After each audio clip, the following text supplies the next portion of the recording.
राजनीति में अमर सिंह एक ऐसा नाम जो हमेशा के लिए अमर हो चुका।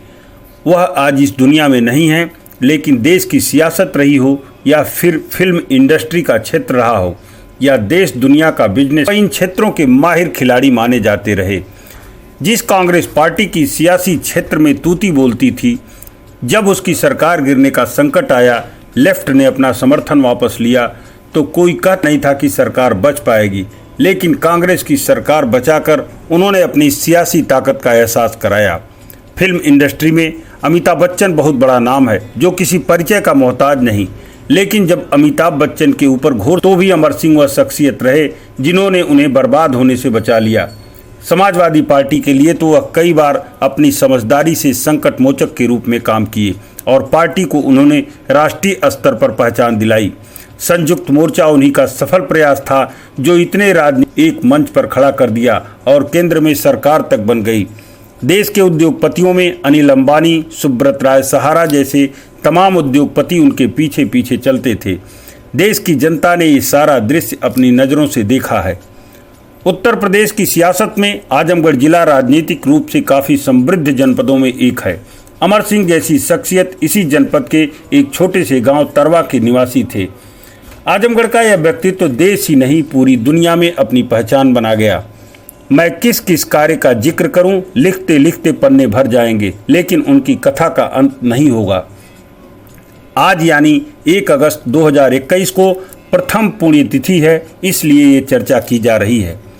राष्ट्रीय पटल पर पहचान बनाने वाले इस राजनेता का राज्यसभा में बतौर सांसद रहते पिछले वर्ष आज ही के दिन यानी 1 अगस्त 2020 को अमर सिंह का लंबे समय तक किडनी ट्रांसप्लांट का इलाज चला, लेकिन अथक प्रयास के बाद भी वह नहीं बच सके और सिंगापुर के अस्पताल में निधन हो गया।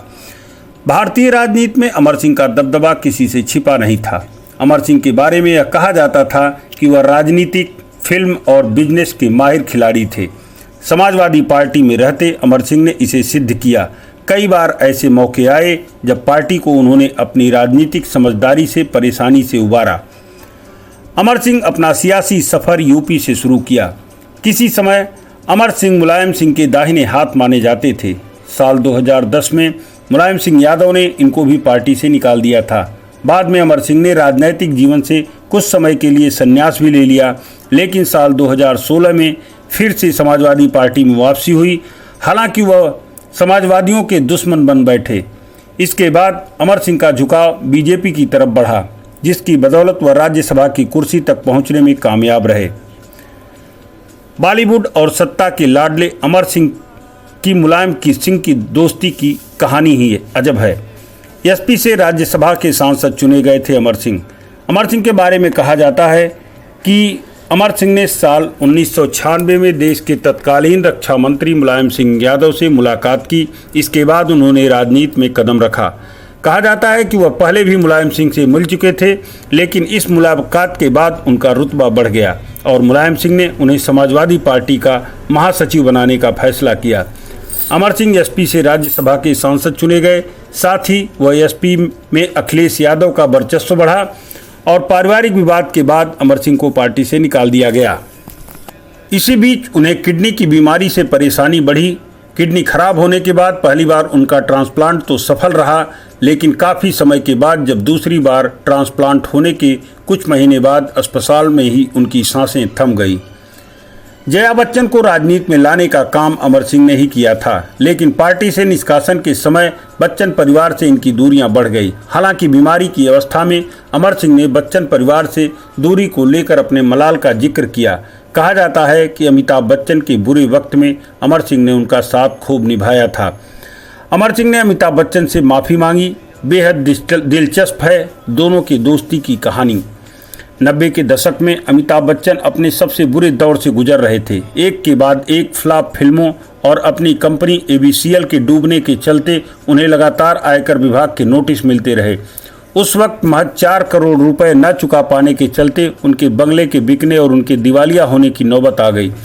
तब अमर सिंह ने दोस्ती का हाथ बढ़ाया और अमिताभ बच्चन को कर्जे से उबारा। फिर यह दोस्ती लंबी चली और बॉलीवुड से लेकर राजनीतिक गलियारों तक में चर्चा का विषय बनी रही। समाजवादी पार्टी से निष्कासन के बाद अमर सिंह ने अमिताभ बच्चन के बारे में कुछ ऐसी बातें कह दी थी जिसके लिए वह अपनी बीमारी के दौरान ही ट्वीट किया और कहा कि जीवन के ऐसे मोड़ पर हैं जब मैं जिंदगी और मौत से जूझ रहा हूं।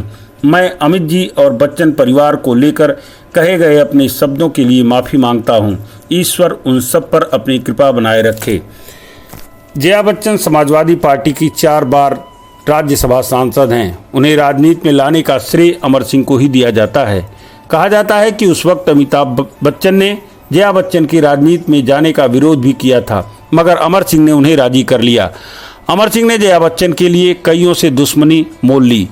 ऑफिस ऑफ प्रॉफिट वाले मामले में जब जया बच्चन को इस्तीफा देना पड़ा, तब अमर सिंह ने सोनिया गांधी के नेशनल एडवाइजरी काउंसिल की सदस्यता के मुद्दे को उछाला, जिसके चलते सोनिया गांधी को भी इस्तीफा देना पड़ा। 2010 में जब अमर सिंह को पार्टी विरोधी गतिविधियों के चलते समाजवादी पार्टी से बाहर का रास्ता दिखाया गया, उस वक्त उन्होंने जया बच्चन से भी पार्टी छोड़ने के लिए कहा। हालांकि जया बच्चन अपना राजनीतिक कैरियर दांव पर लगाने को राजी नहीं हुई। कहा जाता है कि यहीं से बच्चन परिवार और अमर सिंह के रिश्तों में दरार पड़नी शुरू हो गई। अमर सिंह और अमिताभ बच्चन के बीच दूरी बढ़ने में काफ़ी भूमिका अमर सिंह के विवादित बयानों की भी रही। 2017 में अमर सिंह ने एक इंटरव्यू में कहा, अमिताभ बच्चन से जब मिला था उनसे काफ़ी पहले जया बच्चन और अमिताभ बच्चन अलग अलग रहे। एक प्रतीक्षा में रहता था तो दूसरा अन्य बंगले जनक में रह रहा था। ऐश्वर्या राय बच्चन और जया बच्चन के बीच काफ़ी मतभेद की खबरें रही। हालांकि इसके लिए मैं जिम्मेदार नहीं हूं। अमर सिंह ने यह भी कहा था कि अमिताभ ही थे जिन्होंने मुझे जया बच्चन को राजनीति में लाने को लेकर आगाह किया था। समाजवादी पार्टी में चल रहे कलह के दौरान 2016 में अखिलेश यादव और शिवपाल यादव के बीच खींचतान हुई। इसके बाद प्रोफेसर रामगोपाल ने इशारों में अमर सिंह को इसके लिए जिम्मेदार ठहराया था। इस दौरान पूरे विवाद से मुलायम सिंह ने खुद को दूर रखा और बाद में अमर सिंह को फिर पार्टी से निकाल दिया गया। जब अमर सिंह सिंगापुर अस्पताल में भर्ती थे, उसी दौरान बहुत तेज हवा उड़ी कि अमर सिंह अब नहीं रहे, तो अमर सिंह ने उस दौरान अस्पताल से ही कहा और अपने विरोधियों को आगाह किया कि टाइगर अभी जिंदा है।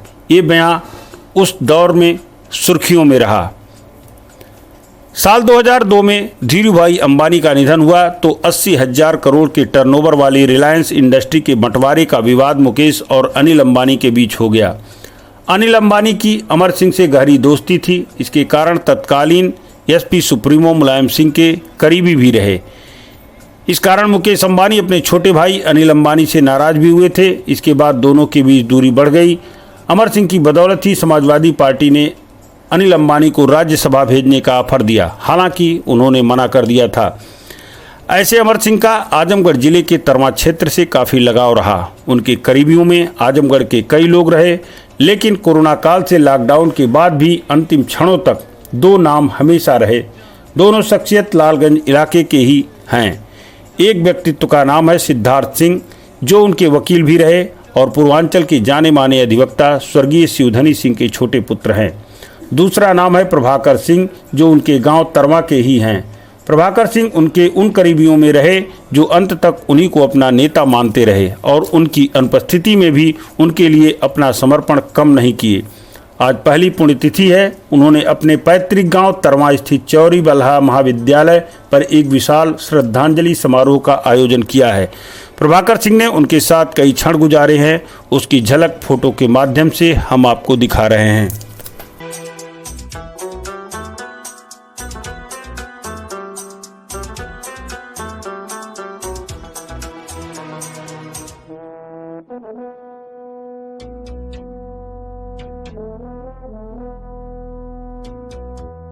हर चीज पे अश्कों से लिखा है तुम्हारा नाम।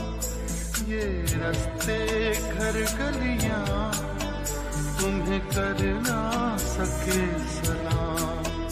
हाय दिल में रह गई बात, जल्दी से छुड़ा कर हाथ, कहाँ तुम चले गई। चिट्ठी न कोई संदेश, जाने वो कौन सा देश, जहाँ तुम चले गए, जहाँ तुम चले गए। इस दिल पे लगा के ठेस, जाने वो कौन सा देश जहां तुम चले गए।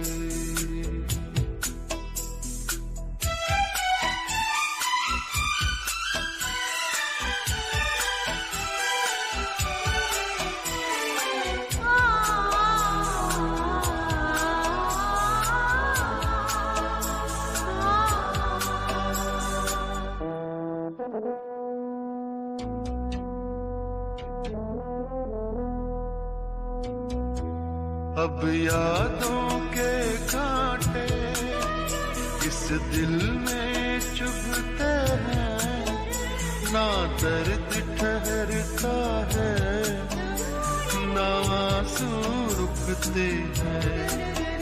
तुम्हें ढूंढ रहा है प्यार, हम कैसे करें इकरार कि हाँ तुम चले गए। चिट्ठी न कोई संदेश, जाने वो कौन सा देश जहां तुम चले गए, जहां तुम चले गए। इस दिल पे लगा के ठेस, जाने वो कौन सा देश जहां तुम